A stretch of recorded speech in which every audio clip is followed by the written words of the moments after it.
Soyez bénis, peuple de Dieu. Merci pour votre attention. Na pamboli Zambé de tokuta so mukwalelo. Le kuma sans joli et je pas encore. To sali vraiment moi mikolebele. O to mona soute, tokuta soute na nzela ya maté na biso. Alors bienvenue dans le Seigneur. Alinga kilelo to partager quelques versets. Dans mon canal Matthieu, chapitre 2, à partir du verset 7, qui tourne à verset 8. Bible le Bible. Alors Hérode fit appeler en secret les mages et s'enquit soigneusement auprès d'eux depuis combien de temps l'étoile brille. Puis il les envoya à Bethléem en disant: allez et prenez des informations exactes sur les petits enfants. Quand vous l'aurez trouvé, faites-le-moi savoir, afin que j'aille aussi moi-même l'adorer. Tozomona Hérode à l'époque a régné, le roi. Bamage bamoni étoile et ont brillé. Babani kola l'étoile wana. Ezaki jour en botama ya Yesu. Bongo erotanga yoki sango abeyi bamage. Abandi ko tuna bango ba question. Il a besoin d'informations sur Jésus. A eu information sur Jésus, Yokande Gazo Tunabi, et toi l'anglais Banai ko briller depuis quand? Et toi les Banai ko briller depuis quand? Yo pesa na temps oyo Banai ko briller, et yeba que dans le monde des trembles, Hérode David na yo, a Tunaki, et toi les eaux briller zanani. Les eaux briller depuis quand? Donc c'est pour dire que mokona biso an étoile na ye ngandi na za bonaza étoile na nga yo ne ozana posana étoile na yo mukana Corinthiens lobi ba étoile atako baza ba étoile bango nyonso mais nyonso brillaka ndenge moko te. Chaque étoile est un éclat nango. Et Hérode nenga zo tuna ba mage depuis quand étoile les ont brillé bozo ba information bo tuna bo. Là, Jésus a zali, bon, qu'on peut s'en avoir information, qu'on quand ça t'est gazé ça on a n'enga malamu. Yoka n'enga lobi na bango. Abi, quand vous l'aurez trouvé, faites-le-moi savoir, afin que j'aille aussi moi-même l'adorer. Habitant beaucoup moins moi non Jésus, bon peut s'en avoir information. Potenga mona que le quoi adorer. Donc tu vois que Hérode a localisé Jésus. Hérode a un prédateur. Le kola lion na kata zamba. Lion tangazo linga kolia nyama. Banima bazana groupe bantilope par exemple. Bazana groupe ebele akoluka antilope oyo azako s'écarter na groupe.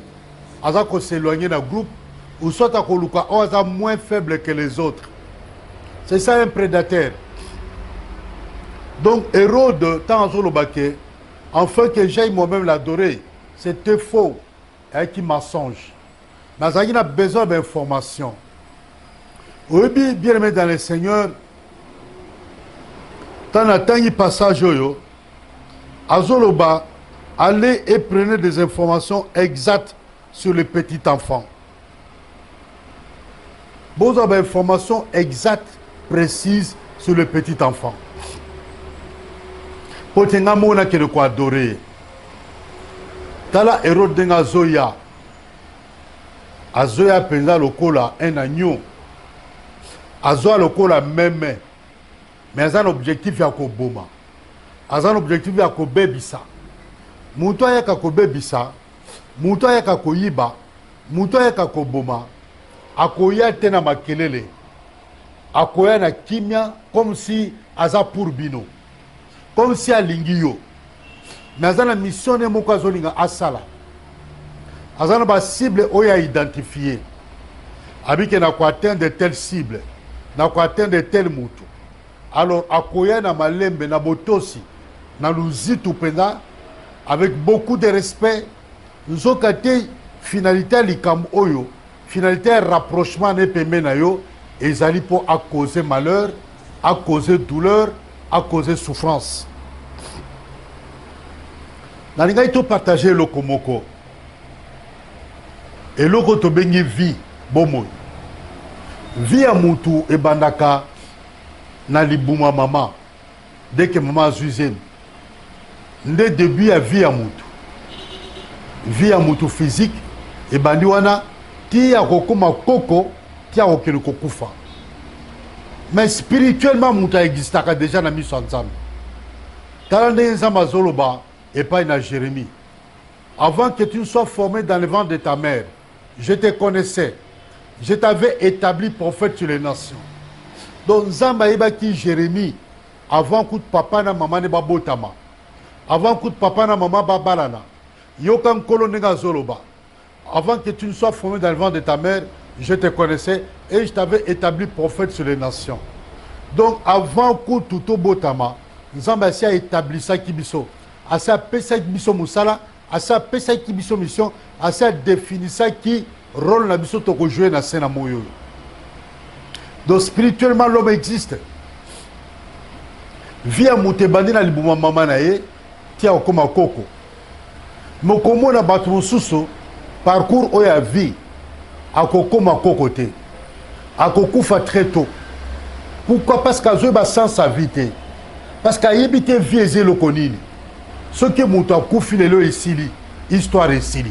C'est pourquoi nazo senga na yo, zala mayele na vie na yo. Zala prudent. Ne nkola zobana na ba disciple ne abiboza la prudent lokola nyoka. Soyez prudent comme le serpent pour la vie na yo. Vie faut à la prudent. Ça dit que nzamba za na part na biso peto na part na biso. Tant nzamba lobi que bibezo lobana na Psaume chapitre 27 que Dieu est le soutien de ma vie. Psaume chapitre 27, je crois verset 1-2. Abi Dieu est le soutien de ma vie. Le soutien à vie nanga est nzambe. Mais le quoi nzamba za soutien à vie nanga, ça ne se limite pas là-bas. Il faut ngapena za la mayele. Il faut ngapena za la prudent na ndenge nini. Nzamba pesinga miso, nzamba pesinga matoi, nzamba pesinga makolo, nzamba pesinga maboko. So na lina traverser prince, nabi ke mami tuka eze belé. Na koloba te ke na traverser bon nzamba ko protéger nga. Non, il faut l'attendre à gauche, il faut l'attendre à droite. Avant de m'engager, avant de traverser. Pour se l'antenne à gauche, l'antenne à droite, quand on a traversé la distance, tout que comité, et qu'on ramasse un peu de bominga. Donc, tu repères ça ensemble, faut t'aider. Nous avons péché au vie, mais nous sommes quoi, et Seigneur, au bas de la vie, nos malades. Verset mon que l'objet d'un proverbe. Tu as vu beaucoup de choses, mais tu ne réfléchis pas. A dit, au moins, ma cambe belé na sena moyo, mais osons réfléchir. Bien aimé, est-ce que vous que vie à monter est très importante? Est-ce que vous que vie à monter à Moutouya? Monsieur tel bandinga monsieur ne bazo sakana vie on dit maté. On dit maté que ça vie naie. Au cas ça vie à monter monsieur d'azo bebisa. Nzoka te za vie naie moko. Obi batwe belé bazo kufa kaka bongo kaka parce que aza prudenté, aza sageté, aza maturité, azo tambola kaka bongo. Peu bongo kaka à fleur d'âge à Koufi. À Koufi na 40 ans, à Koufi na 45 ans, à Koufi na 60 ans, à Koufi na 70 ans, à Koufi peut-être même na 15 ans, 10 ans. Na remarqué le komoko boye. Bandeko bazo uta poto, o bazo ya Kisasa. Na talaki na réseaux sociaux. Na moni ser mukwazo lela. Moninga na eba ya kinele Kisasa. Balali na hôtel. Un jour avant, Baké peut se revoir dans la famille. Balé Bameli, bazongi na hôtel babi ke lobi bazokende ndeko ta azongi na hôtel abandi koyoka nzoto malamu te oyebi ke na ntongo alamuka te moningani abandi kolela abi toyokanaki boye te nakolobani epai ya bana yo totiki bana mpe tolaki bana ke tozoya lelo tozozwa avion lelo mokolo akozwa avion ndeko mwasi akufi ndeko mwasi azongi te ya na phénomène moko ezoleka na Kinshasa awa mikolo ya poison erenye makasi ya culture na biso te ya culture ya kati ya mboka na biso te mais poison eza korenye makasi alors nazokoma adresse na yo ndeko surtout ya poto ntango ozoya Kinshasa keba na kolia keba na bilia lia keba na invitation je m'excuse keba na invitation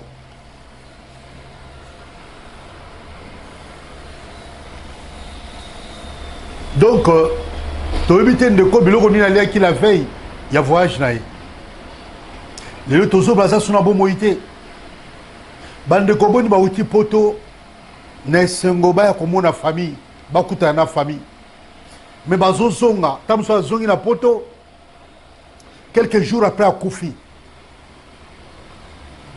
une semaine 2 semaines après akufi bakundi ye qu'est-ce qui se passe?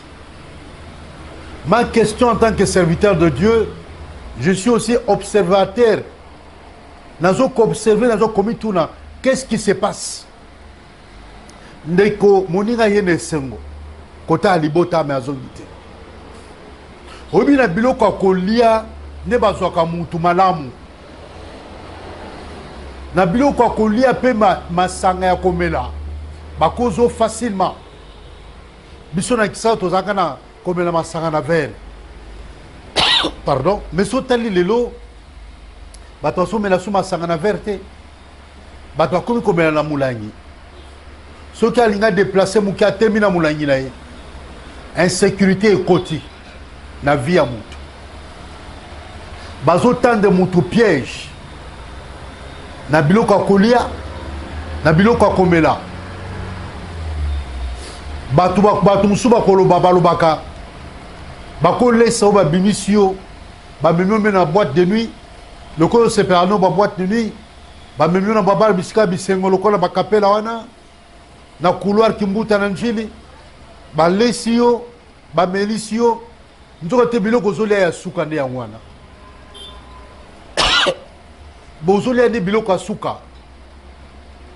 oyebi soso kokufa liwa ya soso te soso azalaka azomona bazobwakile nguma masango to ya nguba ya kanisi balingi ye nzoka te eza piège bazolinga bazwa ye na piège wana bazolinga bazwa ye na piège wana ntango susu akolia nguba wana ntango susu na nguba mo bakotia ndombo na kati ya nguba wana mpe soso akangami ntango susu nguba wana babwaki yango ntina na kati ya ndako moto abomami na nsima porte ntango soso akokota bakangi porte biliaki soso bikoki bien aimé ntango mosusu azalaka no mpe lokosa akolia te me olobi kaka tikaka nasepelisa sentiment osepelisa nani sentiment ekoboma yo koza na sentiment te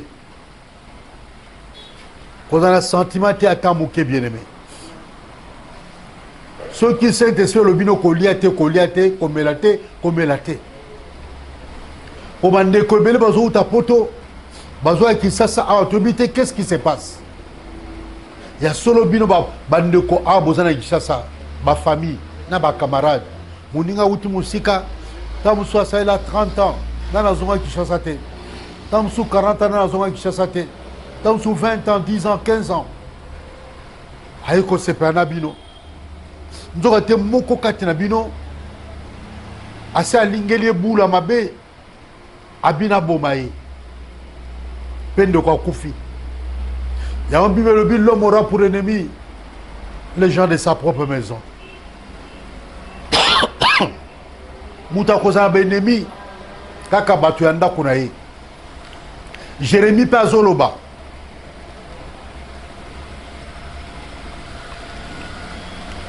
Jérémie Alobi, tes propres frères, les enfants de ton père te trahissent. Ne les crois pas quand ils te diront des paroles amicales. Batone bazana ba parole amicale ya kosakana te. Mobomi mutazolo ko boma mutu azana ba parole amicale ya kosakana te. Oui. À partir de la parole amicale ta yo koyoka, eza lokola miel. Eza ba parole eza douce. Olobi ke non opa muninga na ngai. Omi kabi katra maboko na ye. Omi boaki katra maboko na ye. Nzoka te yende monguna na ye. Yende akoboma yo. Parce que munso alinga boma yo kokasate ke akoya azol bano yo nakoboma yo. Yo lelo nazoboma yo. Zela tozola nakoboma te. Akoya bongo te. Akoya malembe. Et bien que bateau va travailler dans la douceur, la kata kimia, bamonde baza dangereux, baza comme les eaux stagnantes. Obi ena ba mai musu ba rivière mususu, ezaka douce, ezaka kimia. Maintenant c'est eza infesté de crocodiles, des hippopotames. Tala sote le roi Saoul. Roi Saoul azo pesa mwana ne a mwasi na kombo ya Milka. Moi, si David alinga bala moi na roi Saoul. Si roi Saoul a payé mutu mususu. Abi bon a payé Milka. Milka cause la piège pour na Saoul. Pour na David plutôt. De place ngala cause David. Nazo payé Milka moi nanga moi si wana roi Saoul azoloba. Nde à partir de moi nanga moi si na cause facilement. Na cause na kimia. Nzoka te moi so na za piège. Basi musupe to zoape baza ba piège. Moi si a coutume. Ba peso moi sa coutume. Na lobite basi to a coutume baza mabe. Parce que ba boti na biso mingi la plupart ba bala basi pe ka a coutume. Mais basi a coutume a bikolo. Ba suka. Saoul azoloba. Milka cause la piège pour na David. Oui. Milka qui piège pour David. Saoul n'a préparé qui. C'est-à-dire que aux yeux qui chassent awa, bah koki même kopé sur moi si mon kobo. Nous avons été moi sur un piège. Nous avons été moi sur un poison. Nous avons été moi sur une mission mon kobo. Bah nguna na obe ennemi no même. Bah ko préparer une très belle femme oyo ko résister devant yété. Bah bi bimelaï. Ndeto ko soyez malamu. Surtout dans manzela ba Facebook. Moi c'est musu ako muntu musu c'est ennemi na yo à cause de mobali. Mais na photo atie photo moi na moi si. Juste ka pona ko soyo na ba réseaux sociaux.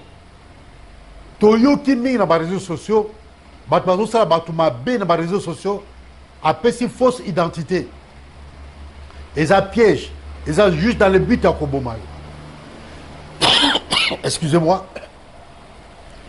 Babilo kwa na bien mezo salama. Et salama na Kinshasa.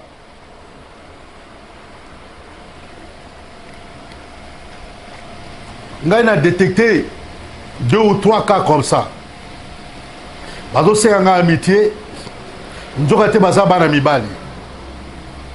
Balate longa mwana mwasi batili pe mwana mwasi. Abani pe ko bengo pe na appel vidéo. Nzoka za piège. Bazo nga ba piéger ngai. Pote bazwa ngai. Ya ona e kopé son conseil ke ba na Facebook. Muto bosolo kana ye, muta senyo amitié. Ta musu seza yete. Yozo mo longa mwana mwasi kitoko. Nzoka te za ba assassin, nzoka te za ba bandit. Donc bien mais dans le Seigneur, faut faire très attention. La vie est précieuse. La vie n'a pas de prix. Il y a le magasin mo te baté kaka vie. Soko lingo ou me la pétrole na kata mukili. Kolinga koza biloba lo baté lokola Samson. Koza indiscrète lokola Samson. O Samson a qui ko livré, secret n'est pas à moi sinaye. Aibse force ne uta kawapi. Batu mutunyo sa muta ko se confier na yete. Mutunyo sa muta ko betele masolo na yote ya kati. Yozo bete masolo na kati. Ozo benga mutunyo akati. nzoka te mutako bomayo yowana. Bien mais dans le Seigneur Samson, bazoye bon epa ya mwasi. Mwasi atunie na ngayeba. Makasi no utaka wapi. Force no utaka wapi. Tout la liboso Samson a kosi. Mais souka moi ça séduire jusqu'à tel point que moi si Samson a ekoloba. Abi force na utaka na suki. Mukorobo katanga suki onyonso. Force na ekosi la. Awa yo livret secret. Et sili. Force na sili. Bazuyo. Donc bien aimé, Psaume 27 verset 1 zoloba. L'Éternel est mon soutien. Pardon. L'Éternel est le soutien de ma vie. Bien-aimé, Moutaza soutient vie nos Nzambe. Eza mutamukilité. Moutaza soutient na yo, eza tata moisité. Moutaza soutient vie na yo, eza koko noté, eza papa noté, eza maman noté, eza grand frère noté, eza petit frère noté, eza camarade té, eza amité. Moutaza soutient vie na yo, eza tata Nzambe. So taliba pont. O ba bois kaka likola fleuve likola ya rivière balemoka munene ba bois ki ponga munangamu pont o peza makasi ba mituka penza ya ba poids lourd rezo le kana mais pont ezo bukanate parce que ba pilier ba colonne ya pont waneza makasi o bien aimé o komona pont ezo soutenir ba mituka penza o ya poids makasi ezo le ka pont ezo bukanate. Ceux qui pont au Moutasali, ma boîte au Nicolas Maï, mituka ezoleka, pour ezo bukanate. Ça dit que ceux qui nous ont soutien à yo, et là comment on peut m'abeiller communauté. Parce que ma pilier, ma colonne aussi ma pont, donc on a nzete aussi ma mesa, mesa moyen quoi exacté. Donc nous avons l'équipe, ma colonne, toi, ma colonne à l'équipe à pilier, à l'équipe à pied aussi ma mesa. C'est pourquoi la Bible dit, David dit de Dieu. David a compris qui? Abi, c'est l'Éternel qui est le soutien de ma vie. Oui, l'Éternel est le soutien de notre vie. Mais Dieu, à sa part, il soutient notre vie. Nous aussi, nous avons notre part. Saoul a pessi Michal et paille à David. Et à qui piège? Il y en a moi, si mon côté mobile, mon côté, oba pesa yo, oba kabela yo, tamso oyo kuta na ye. Yo kanse ki zaki naturel, ne bo kuta na ki. Yo kanse zaki na monde naturel qui normal. Nous avons testé un piège bien préparé. Donc bien mis dans le Seigneur, un ami peut être un piège pour toi. Un ami très intime peut être un piège pour toi. Parce que la plupart des temps, batu ba bomaka batu, eza batu ba yebaka batu na malamu. Ayebi opena malamu. Ayebi quand tu sors, quand tu rentres, ayebi ba guna yo, ayebi loko ni yo linga komela, ayebi loko ni yo linga kolia. Ce côté na ba coup d'état l'équipe Africa wa. Au commun que ba coup d'état wana ezaka ba proche des oboma, bazo bomba ba président. Le cas le plus récent c'est en Guinée-Conakry avec le président Alpha Condé. Mouta a sali coup d'état en Alpha Condé. Et sa proche collaborateur, ça dit que comment tu garde du corps naïe. Et c'est le président Alpha Condé mouta tina na étude na poto. Mouta tina na formation na Sénégal. Yende so tali ba image na réseau somona asimbi parapluie. Asimbi le président parapluie. Mais c'est lui qui a fait le coup au président. Ton ennemi n'est pas loin de toi. Tu as l'impression qu'il est loin de toi. Ton ennemi n'est pas loin de toi. C'est pourquoi j'ai prié pour toi, afin que le psaume 18, verset 18, écoute sa vie. La Bible dit, psaume 18, verset 18, il me délivra de mon adversaire puissant. Qui est un zamba délivré yo, na adversaire non hasard puissant. Que Dieu te délivre de tes ennemis qui étaient plus forts que toi, qui sont plus forts que toi. Que tes ennemis non hasard plus forts que toi. Zamba délivré yo. Parce que c'est Dieu qui est le soutien de ta vie. Dis à Dieu, ma vie est en péril. Vie est en danger. J'ai des ennemis qui sont plus forts que moi. J'ai des ennemis qui sont plus puissants que moi. Bien-aimé dans le Seigneur, mouta bomba mieux à l'équipe mayenne. Si on a sali tour et Afrique, il y a beaucoup d'États. Au commun que les acabas proches collaborateurs sont au Kenya, la République centrafricaine. Bokassa, Azalaki, garde du corps, ou bien, tu appelles ça comment? Aide de camp, il y a le président David Dako, il y a Centrafrique. Mais il a fait le coup à David Dako, son cousin. David Dako a eu cousin à Bokassa. A fait le coup d'État. A eu pouvoir. Surtout qu'il y a la Guinée équatoriale, l'actuel président, a fait le coup d'État Boma oncle Naye, Massias Nguema. Il s'appelait Massias Nguema. Donc, l'actuel président a Boma oncle Naye. Les exemples sont les gens. Surtout qu'il y a Burkina Faso, anciennement appelé Haute-Volta, avec la capitale Ouagadougou. Les deux amis, Thomas Sankara et Blaise Compaoré. Blaise Compaoré a Boma Thomas Sankara. Les preuves sont là. Ils étaient très amis. Ils sont même devenus frères. Bakola ensemble. Bassab études à l'académie militaire ensemble. Partout ils étaient ensemble. Donc, quand tu voyais Sankara, dis-toi bien que Blaise Compaoré est Moussikate. Quand tu voyais Blaise Compaoré, dis-toi bien que Sankara est Moussikate. Mais un jour, Makane s'est changé. Komi Kabakate, Komite Kakate, tu dis tout de toi. Olobaka tout oezayo. Et puis, obi ba métier oyo, oyo ko zomi na kimukolo, il faut être prudent nango.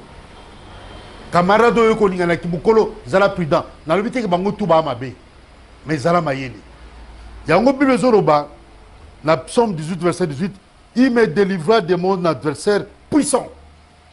Regarde, si tu as des adversaires puissants, ce cause a la révélation t'es. Mon peuple périt par manque de connaissances. Au périr, au koufa. Périr et l'ukolbate au koufa malaboko. Périr et l'ukolba mourir à petit feu. Au koufa malé malembe. Donc avant koufa, au souffrir. Au souffrir. Bible on absomme. Mes ennemis m'entourent comme des abeilles. Bon, tala babé ne bazalaka ebele, colonie à babé. Mais David a dit, mes ennemis m'entourent comme des abeilles. C'est-à-dire que David avait des ennemis partout. Mais si David a eu la vie sauve, c'est parce que Dieu était le soutien de sa vie. Qui est le soutien de ta vie? Qui soutient ta vie? Qui te protège? Dieu a soutenu la vie de David devant Saoul. Saoul a luka liwa David. Tu étais mututo azul kwa liwa na yo lokola Saoul a luka liwa David. Saoul a kufa liboso. Tu étais mututo azul luka liwa na yo kufa. Comme ça, gratuitement, tu étais yena kufa liboso na yo.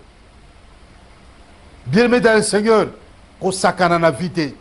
Yo kama kambo nani dans 1 Samuel 18 verset 21, roi Saoul azul va prendre David. Donc a luka David plusieurs fois. Et Bible lobby que entre David et Saoul, la guerre entre la maison de David et de Saoul dura longtemps. Bitumane wumela kitangulayi entre la maison de Saoul et la maison de David. Babi que David a zo comme makasi, Saoul a zo que ne ko s'affaiblir. Yo kabi yo ndenge lobby. 1 Samuel plutôt, verset 18, non, 1 Samuel 18, verset 19, Tobaïna 19, lorsque arriva le temps où Merab, fille de Saoul, devait être donnée à David, elle fut donnée en mariage à Adriel de Mehola. Michal, fille de Saoul, Michal Yoka, fille de Saoul, aima David. On en informa Saoul et la chose lui convint. Michal a qui David Makasi. Baki comme ça, Saoul, moi non Michal, a David Makasi. Saoul a sepé nango. Yoka Ndinga Lobi, le verset 21. Il se disait, Saoul se disait, je la lui donnerai afin qu'elle soit un piège pour lui. Abina kopé sa Michal et pas David, le quoi moi ça David, pour te Michal a la piège pour la David. Ozoka. Donc, azo PC Michal, Saoul, a dit que David a un ennemi naïe, azo PC Michal, pour te Michal a la piège pour la David. Est-ce qu'on comprend ma camoye? Pour dans un piège pour David. Yoka Mionerobi. Pour que ce soit un piège pour lui. Et qu'il tombe, Yoka, et qu'il tombe sous la main des Philistins. Donc, Abi n'a coupé ça y est, Michal. N'a coupé ça David Michal. Pour que ça un piège pour Naye. Et puis, à quoi il y a ma boca Philistin. Pour que David a quoi il y a ma boca Philistin. Bien-aimé dans le Seigneur. T'as la moté Mamoutou. T'as la moté Mamoutou. Nous allons vivre longtemps. Nous allons souhaiter longue vie. Longévité, longue vie. Vivre 85, 95 ans. Ceux qui paient 100 ans, n'a pas sur un mot. N'a qu'à le 100 ans au nom de Jésus. Comme je suis serviteur de Dieu, nous avons la casse en maloba sainaï. Maladie aux autres misayo, là vous êtes un piège. Ma boîte que maladie à quoi qu'il a. Une maladie piège. Un mari piège. Une épouse piège. Bien-aimé dans le Seigneur. Tant que vous êtes un piège pour nous. Batinda ina ndaku na yo boko la kaye. Nzokate ya sa piège. Nzokate za informateur. Mais nazo kebi sabino bien-aimé. Naza mutu. Mutema nanga salinga pasi. Komona bande ko bazo utapoto. Soit akufia na Kinshasa, soit azongi poto aki okufa. Ya malamu te. Bande ko bazo sala makamwana. À moins que zaliwa moko naturel. Venant de Dieu. Monsieur Zaïza loué vous en boka bato. Nzamba kutana batwana. Nzamba confondre batwana. C'est pourquoi bien aimé, Zala prudent. Oh, c'est vrai Nzamba lobi, vous prenez un breuvage mortel, ça ne nous fera aucun mal. Oui, chaque repas bondela. Avant lit à bondela. Avant mela bondela. Avant qu'on ait la joie de prier 30 minutes, 40 minutes, 1 heure de temps, 2 heures de temps, priez bien aimé. Avant qu'on l'ongoie poto ya koya awa, bonde l'ensemble. Recommandez un voyage dans Maboko ensemble.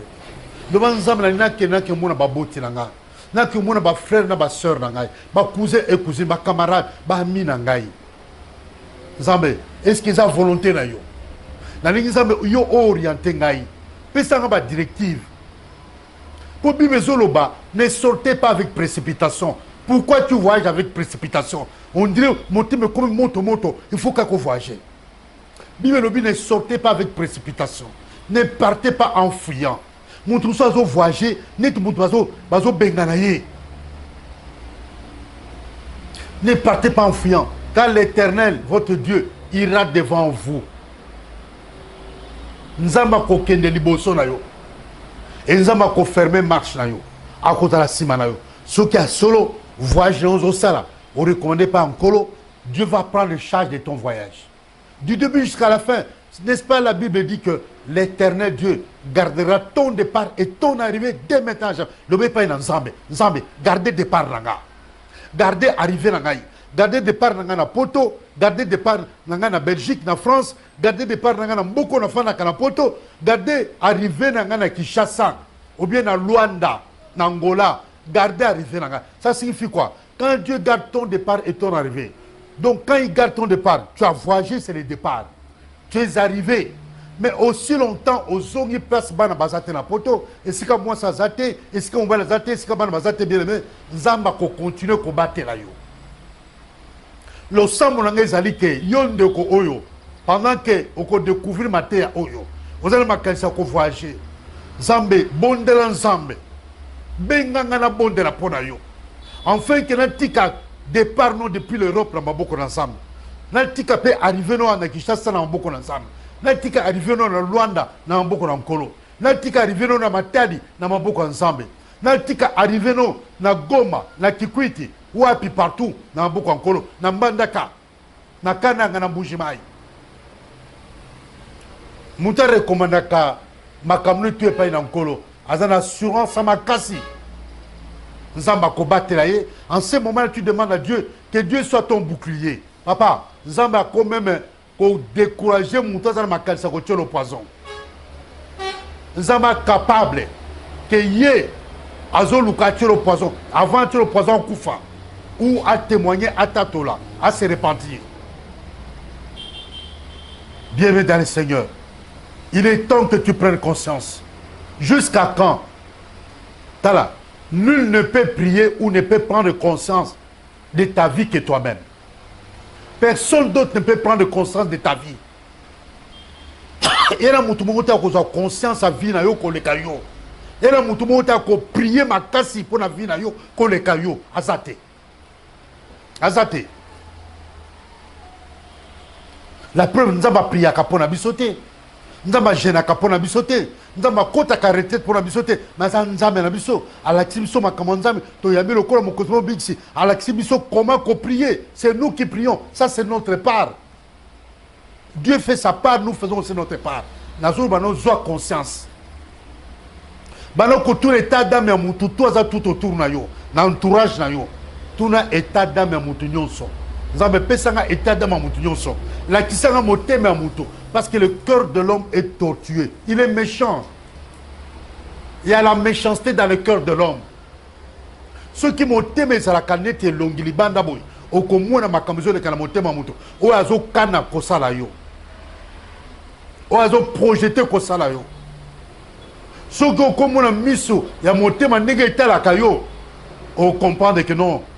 On a ça moninga malamoute. Moninga malamu ya solo penza à quoi le kaliwa ya moninga na été. Un frère de sang à quoi le kaliwa ya frère na été. Une sœur biologique à quoi le kaliwa ya sœur na été ya frère na été. Mon beau tu as beau tayo. Tam so mona osala mutu délivrance. Hey, ngai papa na ye, ngai tata mwasi na ye, ngai mama ne, ngai na sala boy. Est-ce que maman ya solo ako sala mwana bongo? Papa pesa biologique a bote mwana. Est-ce qu'ako posséder mwana ye? Est-ce qu'ako sala ke mwana bota te mwana balate? Mais toujours mona bakawana. Oga posa délivrance mutazolo bana kati ya mutu, na kati ya sœur, na kati ya frère. Son propre père, sa propre mère.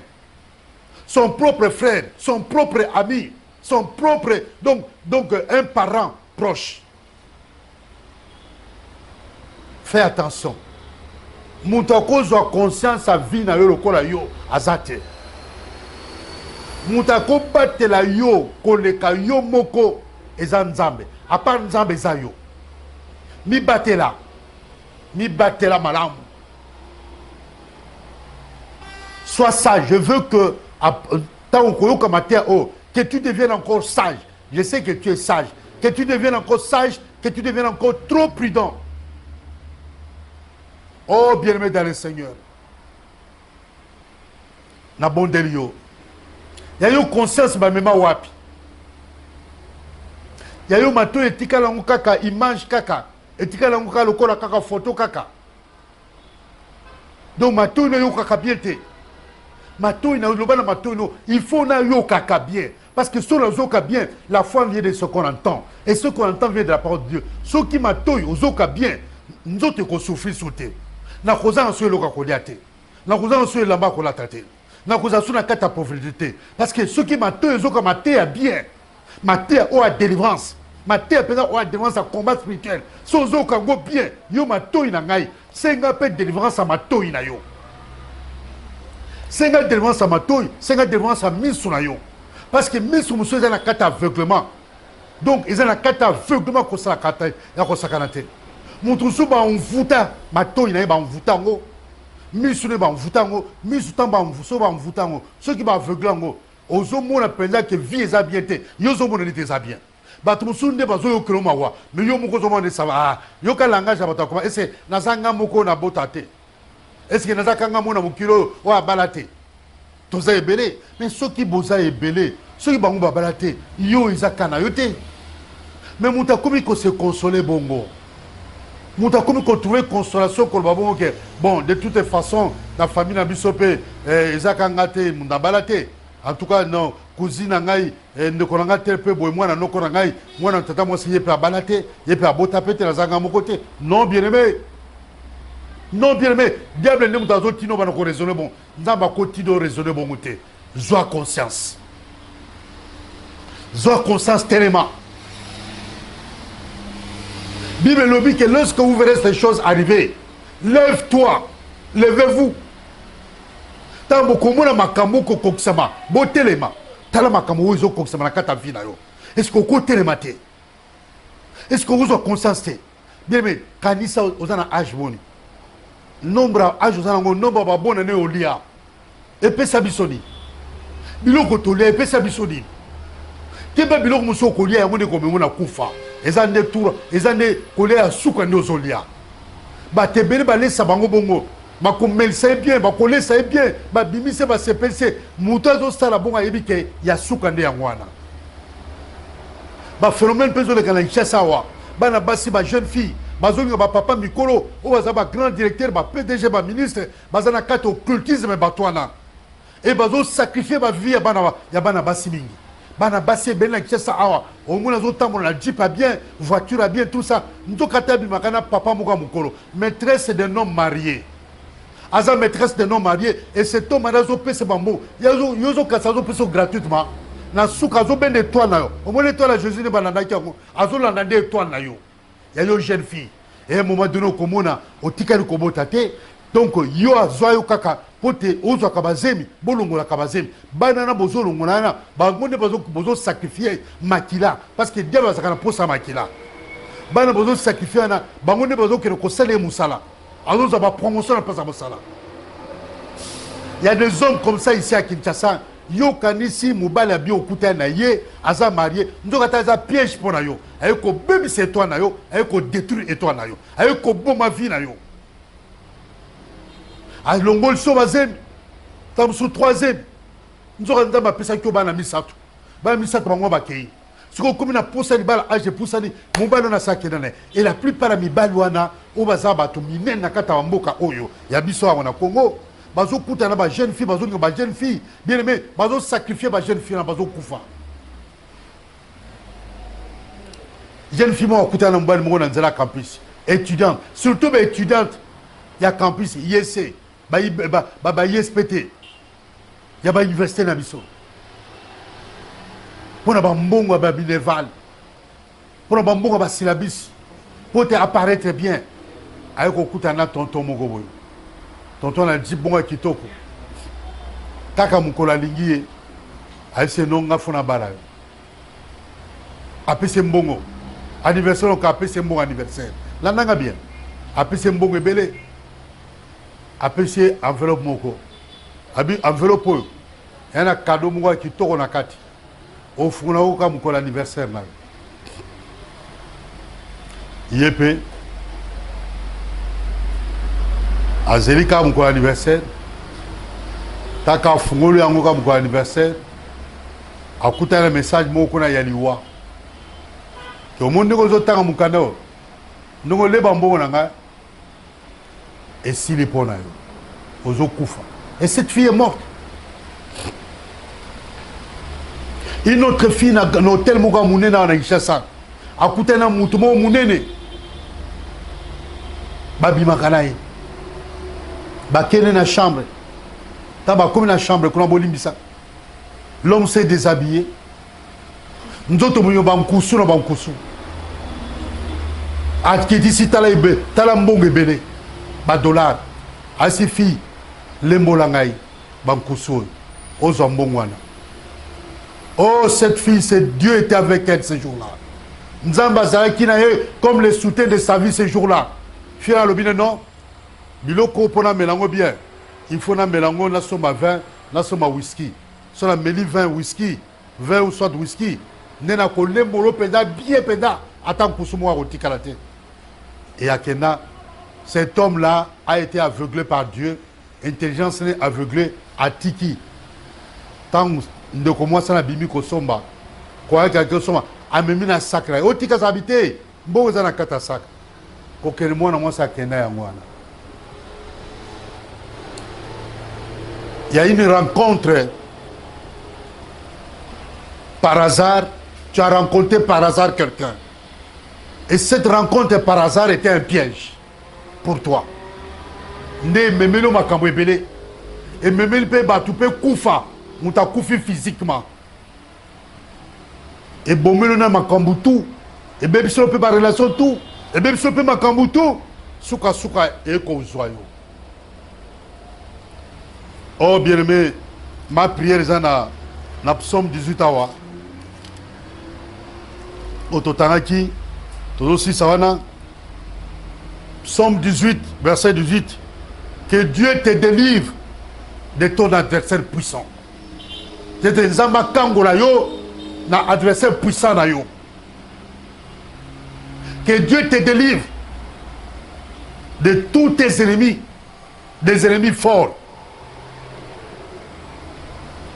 Nzamba délivre yo na ba adversaire puissant, na ba ennemi fort. Nzamba délivre yo. Tu es nzamba za soutien à vie na yo. Que Dieu soit le soutien de ta vie. Comme on a lu dans Psaume 21 et 27. Que l'Éternel soit ta lumière et que l'Éternel soit ton salut. Que l'Éternel, oh bien-aimé, soit le soutien de ta vie. Yoka Bible l'Éternel est ma lumière, Psaume 27, verset 1-2. L'Éternel est ma lumière et mon salut. Que Dieu brise, mon frère, ma soeur, que Dieu brise le mur qui t'empêche d'avancer. Et que Dieu ouvre le port de ta destinée. Que tu aies avancer. Ma soeur, mon frère, bino so bozwami na Hollande, na Belgique, na France, na Angleterre, na Italie, na Allemagne, l'Europe, espace Schengen et l'autre Europe, na bino bozwami na Océanie, États-Unis, en Afrique. Je viens bénir tous mes enfants. Tous mes enfants, au bazo reconnaître que wana papa na biso, ya solo Nzambe nanga apambola bino. Ya solo Jésus abiksa qui dit lépreux. Mais lépreux moko kaka zongela qui Jésus. Pour na kolobana Jésus merci. Donc la gratitude, la reconnaissance et c'est le komoko malam. Nzamba pambola bino parce que vous n'êtes pas ingrat, vous êtes reconnaissant. Nzamba fungola ba porte. Ba mur tout za ko empêcher bino. Pour te boquer les bossotés, n'a qu'au bout quand on a combo qui t'aurait social. Parce que Nzamba lobin Abraham, Abraham, je bénirai celui qui te bénira. Et je maudirai celui qui te maudira. Moi, aujourd'hui, j'ai saisi l'occasion pour bénir tous mes enfants spirituels. Tous ceux qui me bénissent, que Dieu vous bénisse. Oui, il y a d'autres qui veulent aussi me rencontrer, me bénir aussi. Et ils n'ont pas l'occasion, ils n'ont pas mon numéro. Voici mon numéro, 081, donc 00243 81 311 45 06. Je suis le pasteur Innocent Massokou, pasteur responsable de la grande communauté, le centre évangélique Le Rocher, qui est basé à Rotterdam. Que mon Dieu vous bénisse, que mon Dieu soit avec vous. Tout ça a traversé 3 mois et Tikali, Tozo Kota Bisotou, en 2022.